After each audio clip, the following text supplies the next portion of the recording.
Hi, ഇന്ന് നമുക്ക് വളരെ കുറച്ച് ഇൻഗ്രീഡിയൻസ് വെച്ച് പെട്ടെന്ന് ഒരു പുഡിംഗ് എങ്ങനെയാണ് ഉണ്ടാക്കുന്നതെന്ന് നോക്കാം.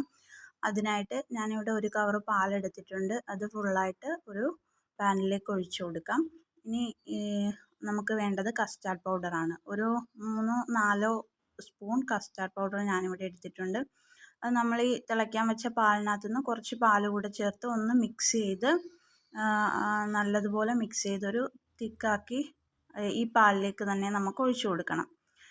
പൊടി ഡയറക്റ്റായിട്ട് പാലിലോട്ട് ഫുള്ളായിട്ട് ഇട്ട് കൊടുത്താൽ ഇത് കട്ട പിടിച്ച് കിടക്കും. അതുകൊണ്ട് കുറച്ച് പാലൊഴിച്ച് ഇതുപോലെ ഒന്ന് മിക്സ് ചെയ്തിട്ട് നമുക്ക് ഈ പാലിലേക്ക് ഒഴിച്ചു കൊടുക്കാം.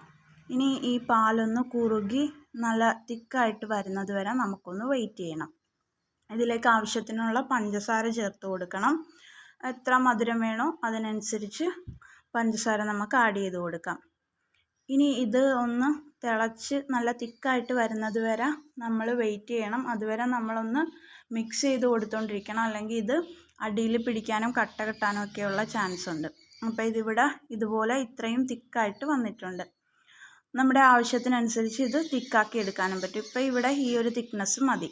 ഇനി നമുക്കിതിൽ മെയിനായിട്ട് വേണ്ടത് ബ്രെഡാണ്.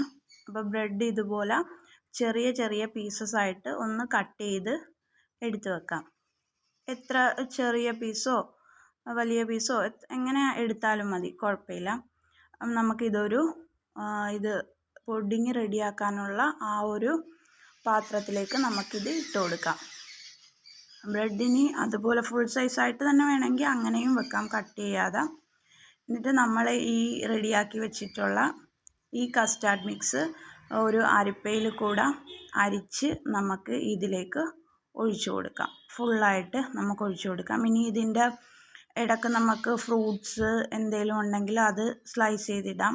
നട്ട്സ്, കിസ്മിസ് ഇതൊക്കെ ഉണ്ടെങ്കിൽ ഇതൊക്കെ ഇടാം. ഇതൊന്നും ഇല്ലാതെ വളരെ സിമ്പിളായിട്ട് കുറച്ച് ഇൻഗ്രീഡിയൻസ് കൊണ്ട് ഉണ്ടാക്കാൻ പറ്റുന്നതാണ് ഞാനിപ്പോൾ ഇവിടെ ഷെയർ ചെയ്യുന്നത്. അപ്പോൾ ഇത് ഒന്ന് സ്പൂണും കൊണ്ട് ഇതുപോലെ ഒന്ന് പ്രസ് ചെയ്ത് കൊടുത്തിട്ട് ഇതിന് ഒരു അരമണിക്കൂർ നമുക്ക് ഫ്രിഡ്ജിൽ വെക്കണം. ഏറ്റവും കുറഞ്ഞത് ഒരു അരമണിക്കൂറെങ്കിലും ഫ്രിഡ്ജിൽ വെക്കണം. അപ്പോൾ നമ്മുടെ പുഡിങ് ഇവിടെ റെഡി ആയിട്ടുണ്ട്. നല്ല ടേസ്റ്റി ആയിട്ടുള്ളൊരു പുഡിങ്ങാണ്. അപ്പോൾ സിമ്പിളായിട്ട് ഉണ്ടാക്കാൻ പറ്റുന്ന ഒരു ബ്രെഡ് പുഡിങ്. ഇനി ഇത് തന്നെ നമുക്ക് പല പല വെറൈറ്റിയിൽ ഉണ്ടാക്കാം. ഇത് ഏറ്റവും ബേസിക്കായിട്ട് ഏറ്റവും സിമ്പിളായിട്ട് ഉണ്ടാക്കാൻ പറ്റുന്ന ഒരു പുഡിങ്ങാണ്.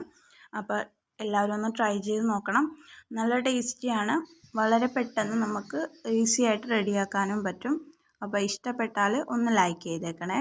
സബ്സ്ക്രൈബ് ചെയ്യാത്തവരൊന്ന് സബ്സ്ക്രൈബ് കൂടി ചെയ്തേക്കണേ. ബൈ.